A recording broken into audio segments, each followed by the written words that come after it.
amigos televidentes, ya en la fase final de nuestro programa, hay dos temas que van, que aunque no van de la mano, pero sí tienen que ver con lo que es la mujer. Tenemos el tema del aborto, que está en el Código Penal, hay una comisión bicameral que la está discutiendo, pero, señores, los feminicidios siguen siendo en el país una especie de epidemia. El pasado jueves, 3 mujeres fueron asesinadas por su pareja. O sea, es como si por más que se haya concientizado sobre ese tema, como que la violencia sigue siendo el único camino que los hombres están mirando para dirimir sus conflictos con su pareja. Y eso no debe ser así. En una sociedad civilizada, y el presidente Abinader ha hablado de planes, de estrategias, que todo está bien. O sea, para evitar eso. Porque nosotros no podemos seguir siendo referente en América Latina en feminicidio, en bajas calificaciones de los estudiantes, en accidentes, en muertes por accidentes de tránsito. Entonces, nosotros somos referentes en esos 3 aspectos en América Latina. Entonces, no debe ser. Hay que ver qué está pasando. Y se ha ido bajando, realmente hemos ido bajando la cantidad de mujeres que mueren cada año en manos de su pareja o expareja, pero no es que baje, es que eso no debiera existir. Es que no debiera haber una razón. No debiera haber una razón. Ahí tenemos el caso de Alma Rosa del pasado jueves. Oye, este señor llega a su casa y asesina a su mujer montada en un vehículo. Y luego penetra la casa y le dispara a un hijastro. Y por suerte que no sabemos si mala o buena, pero por suerte, la policía actuó con prudencia. Porque no penetró al lugar y lo mató. No lo hizo. Actuó con prudencia. Y él, la familia y algunos amigos lograron convencerlo para que se entregara. Porque la mayoría de esas tragedias terminan con el homicida suicidándose.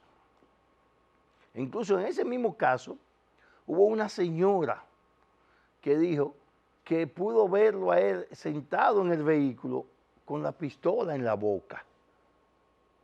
O sea, que hubo en algún momento un intento de suicidio, porque esa es la otra tendencia que hay ahora. La otra tendencia es que los feminicidas terminan suicidándose, entonces crean un problema doble. Creo que son 5.000 huérfanos que han dejado los feminicidios en los últimos 5 años.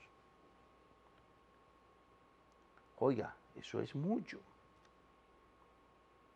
Porque aún el feminicida esté preso, que generalmente son 30 años, aquí le echan, son 30 años. Esos muchachos, 1, 2, 3, son huérfanos. Porque el papá está preso y la mamá muerta, en algunos casos. Y en otros casos los dos están muertos. Entonces, hay que pensar en los hijos, hay que pensar en la familia. O sea, no hay necesidad de que una pareja termine matando uno al otro. No hay necesidad para eso. Entonces, Eso obedece, señores, al bajo nivel educativo de la mayoría de los dominicanos. Claro que sí, porque son muy pocos los profesionales, la gente que tiene algún tipo de formación académica, algún tipo de educación, que incurre en esos hechos. Aunque hay excepciones, por supuesto, pero son muy pocos. Entonces, todo eso tiene que ver con el nivel educativo que tenemos en la sociedad dominicana. Y hablando del nivel educativo, hay el tema, señores, del Código Penal, que tiene 10 años ahí en la Cámara discutiéndose solamente por el problema del aborto. De que los religiosos dicen que no debe haber aborto en ninguna circunstancia. Sin embargo, los más liberales de la sociedad plantean, y a ese grupo me adhiero yo, y a ese grupo se adhiere este programa Coloquio Cultural, a que sí hay ocasiones, sí hay causas, razones en las que debe justificarse desde el punto de vista moral y debe permitirse desde el punto de vista de la ley a que una mujer aborte. Usted no puede obligar bajo ninguna circunstancia a una mujer que ha sido violada y queda embarazada producto de esa violación que tenga ese hijo. Eso es un crimen de quienes pretenden obligar a eso. Eso es un crimen. Porque usted va a condenar a esa mujer a toda la vida, a un sistema de frustración a toda la vida. Y a un niño que no va, es un niño indeseado. Porque no es el fruto de una relación de amor. No. Entonces, la iglesia están viendo el problema del aborto como si las mujeres tuvieran, si todos los embarazos fueran normales. Y eso no es así. El embarazo es fruto de una relación. Es una relación en que ambas partes estén de acuerdo, de una relación de consentimiento mutuo. No es el mismo embarazo de una violación o de un incesto. Padres que embarazan hijas, hermanos que embarazan hermanas. Entonces, ese tipo de relación, ese tipo de embarazo debe ser una excepción. Si no en el Código Penal, que se cree una ley especial que se trate sobre ese tema. Que si tienen que hacer un referéndum, que hagan un referéndum, a ver qué opina la gente. Porque la realidad es que el Código Penal no puede seguir más tiempo en el Congreso, durmiendo de escritorio, parasitando de gaveta en gaveta. Eso no puede seguir, eso tiene que terminarse ya. Entonces, se aprueba el código con o sin eso, pero que no se penalice el aborto en ese código. Si bien es cierto que no se incluyan las 3 causales, pero también que tampoco se penalice el aborto, sino que ese tema se deje sobre la mesa y se incluya en una ley especial. Esa es una propuesta de algunos legisladores. Y fíjense que creo esa es la propuesta. Bueno, estoy seguro es la propuesta del Partido de la Fuerza del Pueblo, pero creo que el Partido Reformista también se adhiere a esa propuesta. Y estamos hablando de un partido social cristiano, porque el dogma religioso no puede superar la realidad. Y discutir ese tema y esas causales, estamos hablando, son realidades. que no se pueden ocultar bajo ningún concepto. Bajo ningún concepto se pueden ocultar. Entonces, vamos a aprobar el Código Penal sin incluir nada del tema del aborto. Hay una comisión bicameral que lo está, y es posible que se apruebe ahora, si los legisladores no se toman la Semana Santa de vacaciones, es posible que se apruebe ahora en Semana Santa, que yo sugiero que eso se deje para que se discuta después, para no darle caldo de cultivo a los religiosos durante este periodo de asueto, para hablen del tema. No, porque no es un problema. La diferencia, señores, entre las religiones sobre este tema y los sectores liberales es que los religiosos no te tratan de convencer un argumento, es un dogma, no, pero no son capaces de reflexionar, no son capaces de ponerse los zapatos de una mujer que ha sido violada y que está embarazada, y decir, y si fuera tu hija, estuviera violada y estuviera embarazada, ¿qué tú harías? ¿La obligaría a tener ese hijo? O sea, no tienen la oportunidad de reflexionar sobre esa situación y se encasillan en que es una vida. No es una vida, un feto no es una vida. Desde el punto de vista de la ciencia no es una vida. Un feto de 1 o 2 semanas no es una vida desde el punto de vista de la ciencia. Ahora, desde el punto de vista de la religión, bueno, usted lo puede ver por ahí. Y eso no es nada. Usted lo ve como usted quiera. Ahora, antes de opinar del tema, antes de fijar una posición, coloque uno de sus hijos en una situación de embarazo o una de esas 3 causales. Con una de esas 3 causales. Su esposa embarazada, con un embarazo de alto riesgo, y que a usted lo pongan a decidir entre el feto o la esposa. ¿Qué usted va a decidir? ¿Que se muera ella? ¿O que vamos a dejarlos así, a ver si se salvan los dos o si se mueren los dos? Como si fuera un azar. Eso es peor, porque eso es usted colocar la vida de otra gente a un azar. Si se da a cara o cruz, eso sí es peor, eso es irresponsabilidad. Y además eso es usted decidir por la vida del otro.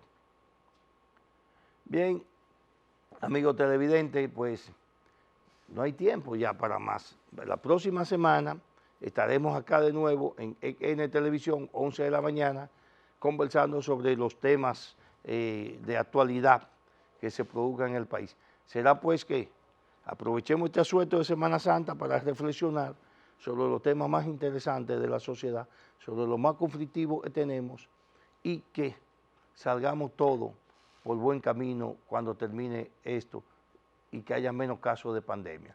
Buenas tardes, buen provecho y hasta el próximo sábado.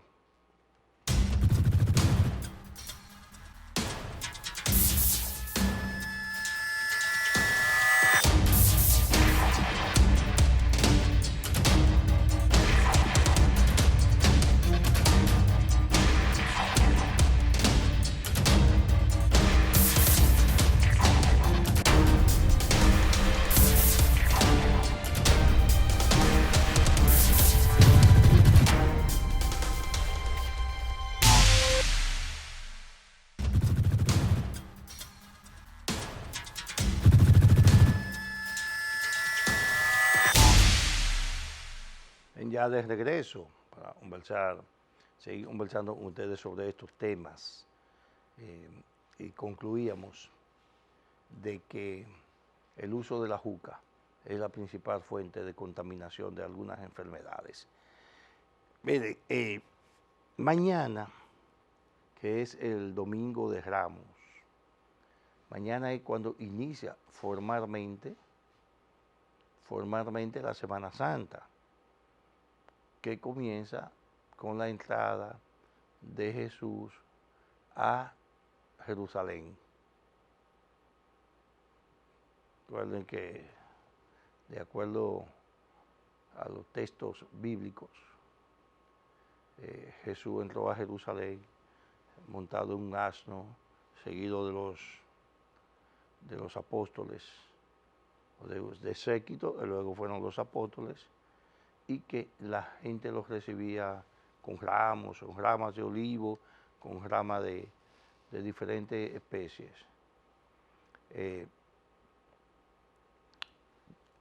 Eso, la Iglesia Católica inicia mañana con una misa en la que la gente lleva ramas y esas ramas son bendecidas. Tradicionalmente, esto ha cambiado, este concepto religioso, porque la gente se ha ido alejando de las iglesias y las estadísticas están ahí. Por ejemplo, en República Dominicana teníamos, creo que eran 2,000 y pico de monjas hace poco, y ya tenemos 600 menos. O sea, han abandonado los hábitos y tenemos falta de sacerdotes. Hay comunidades aquí donde quienes ofician misa son los diáconos, porque carecen de sacerdotes, y hay otras comunidades donde un solo sacerdote ha tenido que servir a varias. O sea, y es lamentable porque es una etapa, nosotros podríamos decir la mejor etapa de la Iglesia Católica, porque el Papa Francisco ha demostrado que es un hombre abierto y democrático, y que ha tratado de quitar toda esa estela tradicional de la Iglesia Católica, y lo que hacía era encerrarla en un oscurantismo, alejándola cada día más de la ciencia, pero la gente también se ha ido alejando de la fe, producto de las mismas dificultades personales y de cómo las sociedades van avanzando, mientras usted se queda con el pensamiento religioso rezagado.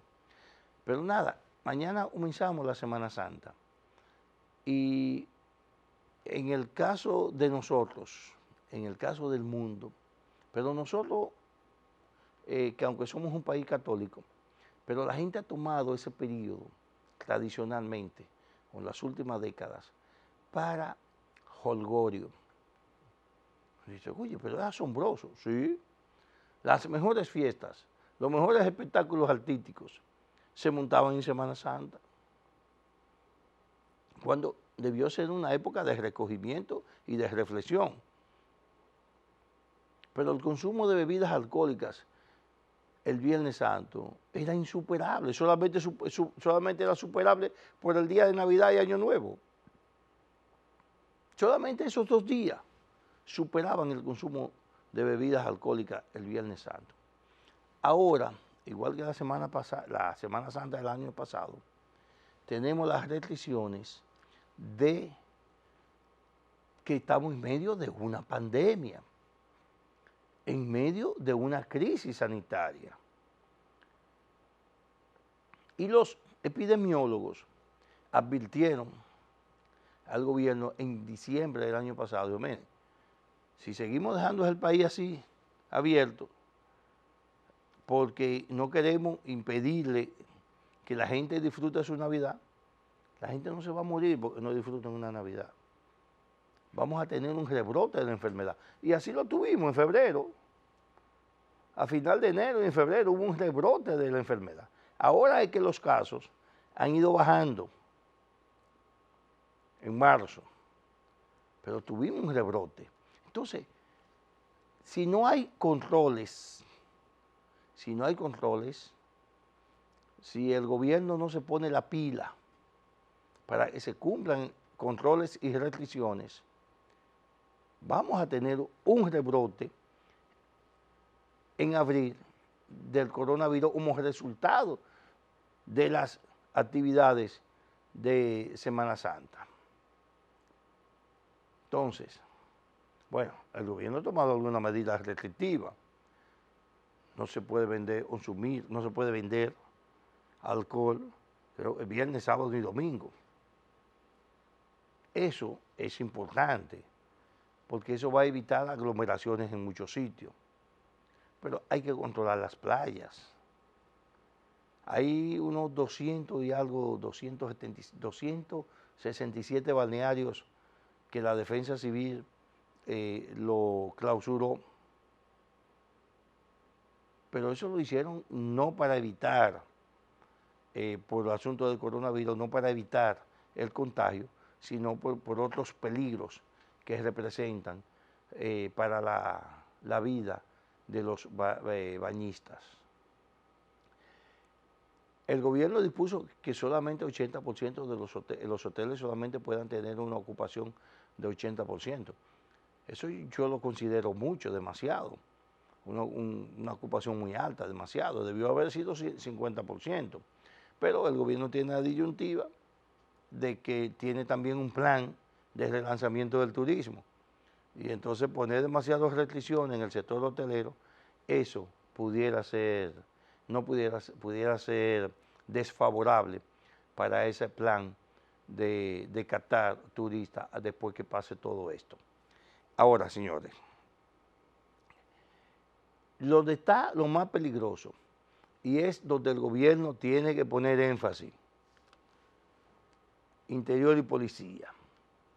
La policía, señores, es en la vagabundería que se arman en los barrios, los teteos, los ruchos.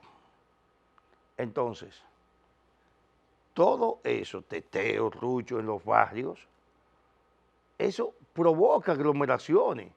Y ahí solamente tiene que haber una persona con coronavirus que estornude para que hayan 5 contaminados en las próximas 2 horas y en las siguientes 2 horas esos 5 se conviertan en 25.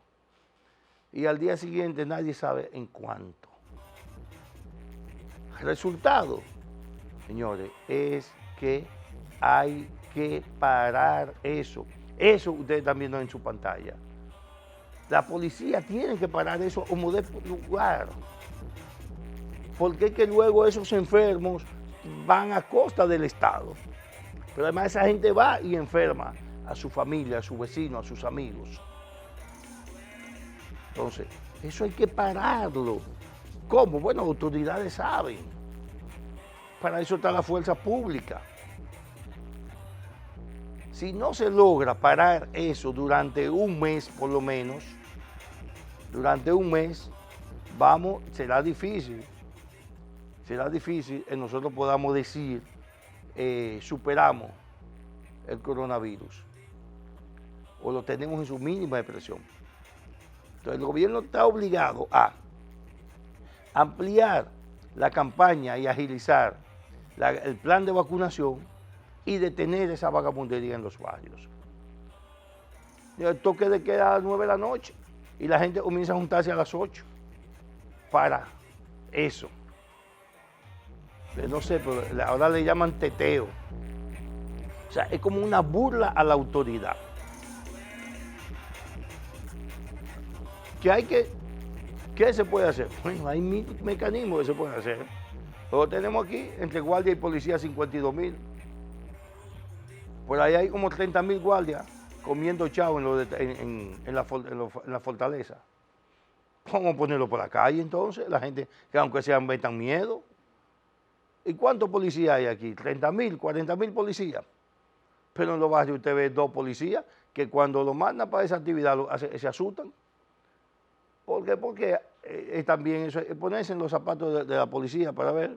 Si usted manda una patrulla de 5 policías a un lugar donde usted tiene 200, 300 gente consumiendo alcohol y drogas, si los policías van a presionar a ese grupo ahí, o lo matan o va a tener que matar a alguien. Y el gobierno tampoco quiere tirarse un muerto. O sea, esos policías van a los sitios con orden precisa de no disparar, de no usar la fuerza.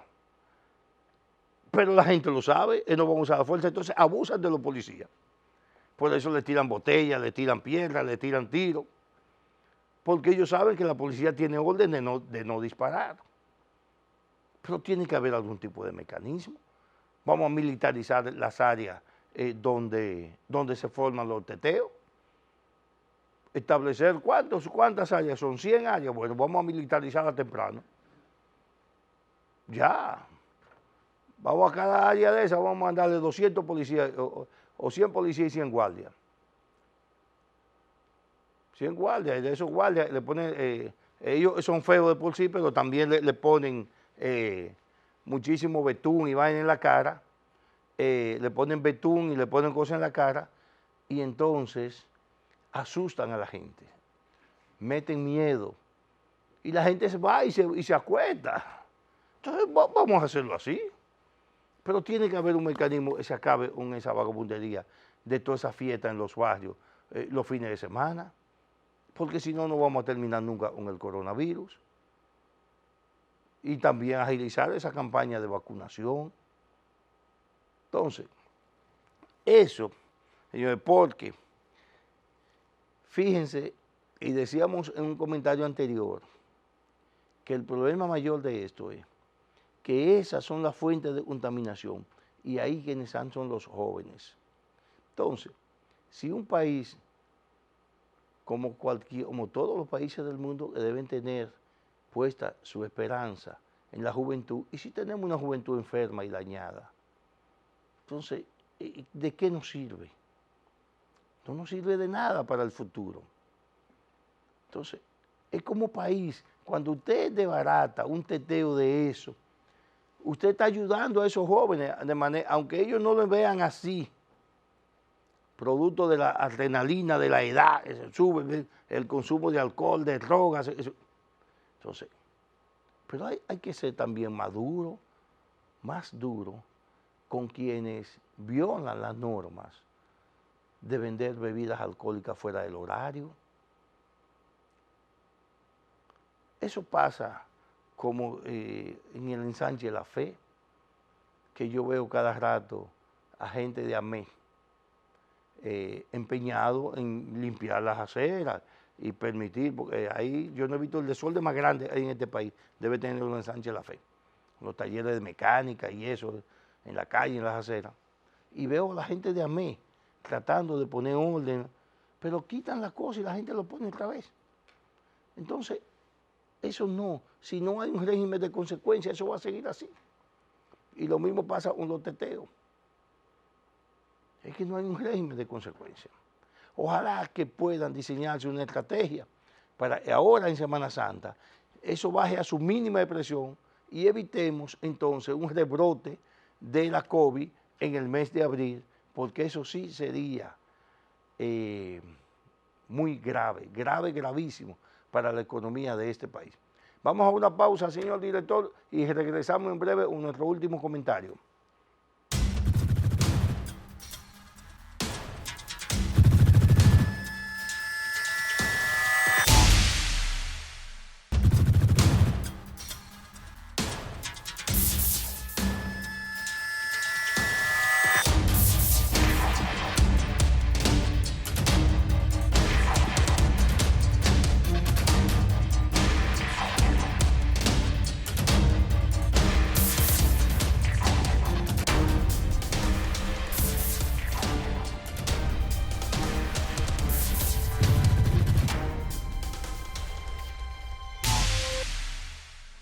Buenos días, amigos televidentes de Coloquio Cultural. Como cada sábado, aquí estamos en EN Televisión, 11 de la mañana, 12 del mediodía, para comentar los temas de más actualidad junto con ustedes. Hoy es sábado, 27 de marzo del 2021. Ustedes recuerden que pueden vernos después de esta edición en nuestro canal de YouTube, entrando a Coloquio Cultural.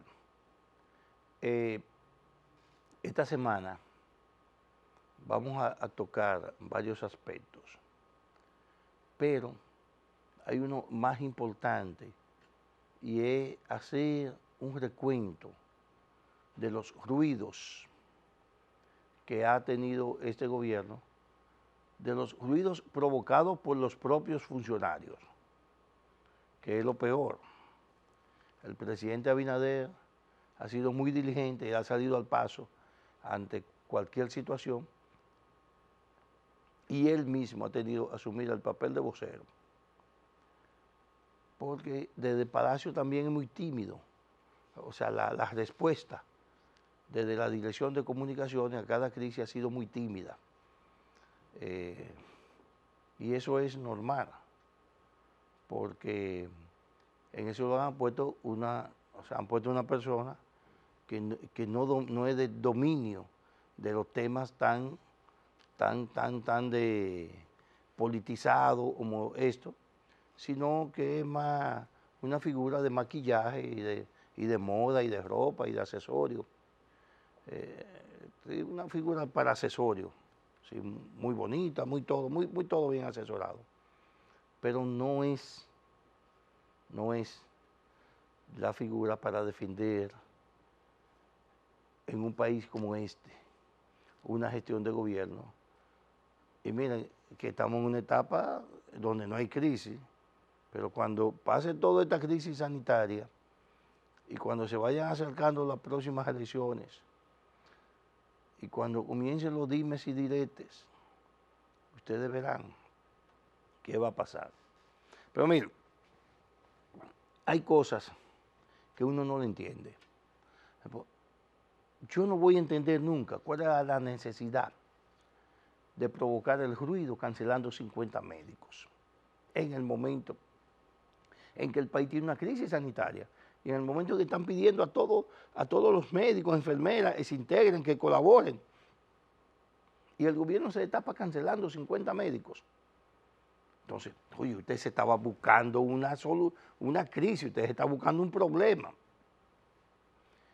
El ministro de Salud debió ser lo suficientemente inteligente para decir, oye, pero donde diga cancelar un médico, no, espérate, pero para esto. Ustedes me quieren crear una crisis, porque una crisis me están buscando. En medio de una crisis sanitaria, usted despide un personal médico. Oiga, no hay razón para cancelar un médico ni una enfermera en estos momentos.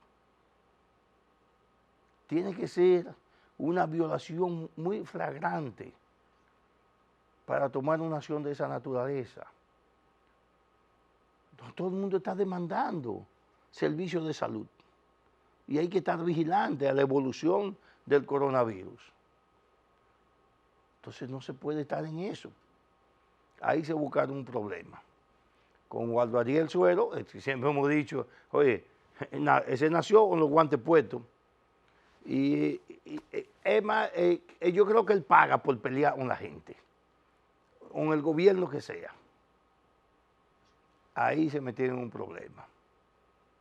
Se metieron en un problema para tener entonces que ceder al día siguiente, que eso tampoco lo entiendo. Pues si usted decide enfrentar al colegio médico, pues enfréntelo. Pero entonces cancelan los médicos para el otro día sacar una comisión y al día siguiente reponerlo. Entonces, ¿cuál es la necesidad de eso? O sea, ¿qué gano con eso como funcionario? Nada. Provocar un ruido innecesario al gobierno. Y por suerte, que tienen un presidente como Abinader, que inmediatamente él interviene, directo o indirectamente, para resolver los problemas. Pero si a esa ocupación le dan un chancecito más, hoy, la crisis fuera 5 veces mayor, y los enfrentamientos, y las amenazas de integrarse enfermeras, servicios, otros servicios de los paramédicos. Entonces, oiga, piensen con la cabeza. Casi todos los ruidos que ha tenido este gobierno han sido innecesarios. Ahí está lo del Ministerio de la Juventud. Nombran una gente que tiene que renunciar a los pocos días, porque no pudo justificar la procedencia de su fortuna. Y luego, señores, tienen un director del IAD preso, acusado de acoso, a una funcionaria de la institución. Ese Leonardo Faña, preso. ¿Y qué pasa con eso? Que hay otros funcionarios que también han tenido conflictos y que han tenido que renunciar. Ahí está el director de aduana en el Cibao.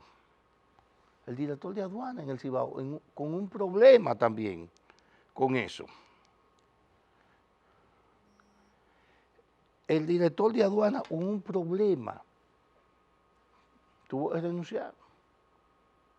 Hay un fiscal también, creo, de La Vega, un exfiscal de La Vega. Entonces, estamos teniendo demasiado ruido en un gobierno que todavía no tiene un año. Entonces, pero son innecesarios. Entonces, el presidente Abinader debe, por lo menos, decirle a la gente que está en su entorno, oye, no lo hagan trabajar tanto, que no lo hagan trabajar tanto por los problemas que hay. El gobierno tiene que estar enfocado en otras cosas. ¿Cómo qué? Bueno, como el problema de la segunda etapa de la vacuna.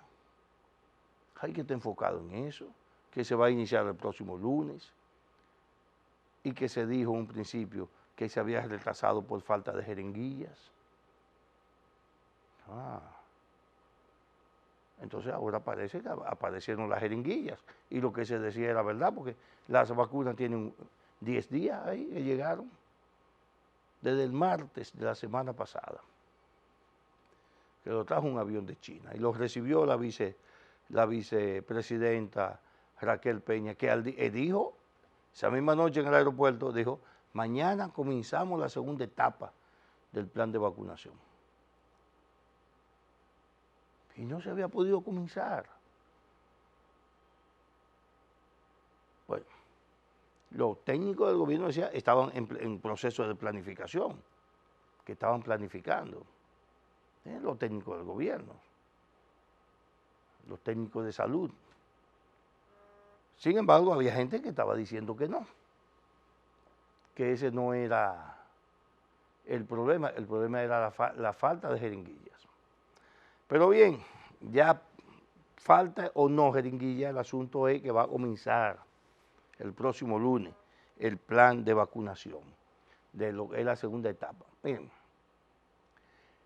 el gobierno, y siempre vamos a decir del gobierno porque es la máxima autoridad y hay cosas que solamente ellos pueden disponer. Por ejemplo, y eso hay el boletín epidemiológico de salud pública, cuando usted lo revisa se da cuenta que hay alrededor de 13, 14 provincias que no tienen caso de coronavirus.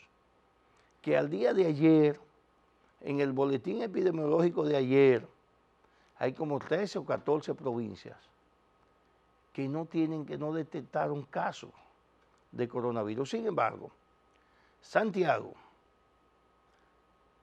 tiene pocos casos, creo que tenía unos 28 ayer, pero Santo Domingo Este y el Distrito Nacional, de los 300 y pico de casos que habían,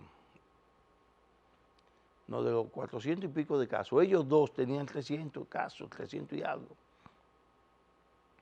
Entonces, ¿son las dos provincias más pobladas? Sí, es verdad. Pero Santiago también tiene muchos habitantes y creo que tenía 28 casos.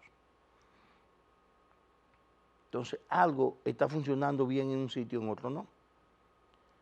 Lo que yo creo es que ha sido muy permisible el gobierno con Santo Domingo y con la provincia, con el Distrito Nacional. O sea, la gente que habita en estas dos provincias tiene muy poco nivel de conciencia y eso hace que el contagio sea mayor. Otro elemento que está ocurriendo, que fue un cambio que se produjo, porque en principio yo recuerdo cuando esta epidemia comenzó, aunque los factores de mayor riesgo, los sectores de mayor riesgo eran las personas adultas, especialmente los que pasaban de 60 años, ocurre, señores, entre el mes de marzo, febrero y marzo, la mayoría de los infectados de coronavirus son adolescentes y jóvenes. Ah, ¿pero por qué? Bueno, porque esos son los que menos conciencia han adquirido sobre la necesidad del uso de mascarilla, mantener distanciamiento físico y evitar las aglomeraciones y todas esas chelchas barriales. Entonces, ahí tenemos esos casos. Ahora tenemos que nuestra juventud es más enferma está. Y a eso, señores, vamos a agregarle que se ha vuelto a disparar la práctica del uso de juca en los lugares públicos. Aunque hay, creo, un decreto que prohíbe el uso de juca en lugares públicos, la realidad es que la gente ha vuelto, especialmente los muchachos, los jóvenes, han vuelto a consumir al uso de juca en muchos lugares. Eso es la principal fuente de contaminación. Esa es la principal fuente de contaminación. Porque hay lugares donde instalan una juca y hacen una ronda y se juntan 10, 15 personas y todo el mundo le pone la boca al mismo pitillo. Todo el mundo. Nadie sabe si usted está contaminado o no, si tiene tuberculosis, si tiene algún tipo de bacteria en su boca o el virus del coronavirus. Nadie lo sabe. Y a esos muchachos no les importa que ese sea el principal foco de contaminación. Y estamos hablando, señores, estamos hablando de que desde que la juca se puso de moda o vino desde los países árabes hacia el occidente, señores, se han disparado los casos de tuberculosis. Ustedes no tienen idea la cantidad de gente que se ha tuberculizado solamente con el pitillo de una juca. Y a eso agréguele las enfermedades pulmonares que eso le produce. Entonces, estamos camino a una juventud, estamos promocionando una juventud o estamos creando una juventud, permitiéndole que la juventud vaya dañando su salud. Y eso ya ahí no tiene que ver el gobierno con eso. Claro, porque hay un decreto que lo prohíbe y deben, yo no sé si los centros de venta, bueno, ahora vi ahí hace poco, incautaron creo que 600 y pico de jucas, que incautó la DNCD, porque promovían el consumo, tenían imágenes que promovían el consumo de drogas. Pero nada, las autoridades están ahí, el problema está ahí.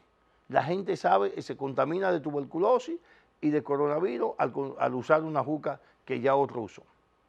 Entonces, ya hay una responsabilidad particular de cada uno de ustedes. Amigos televidentes, vamos a una pausa, señor director, y regresamos en breve aquí en EN Televisión.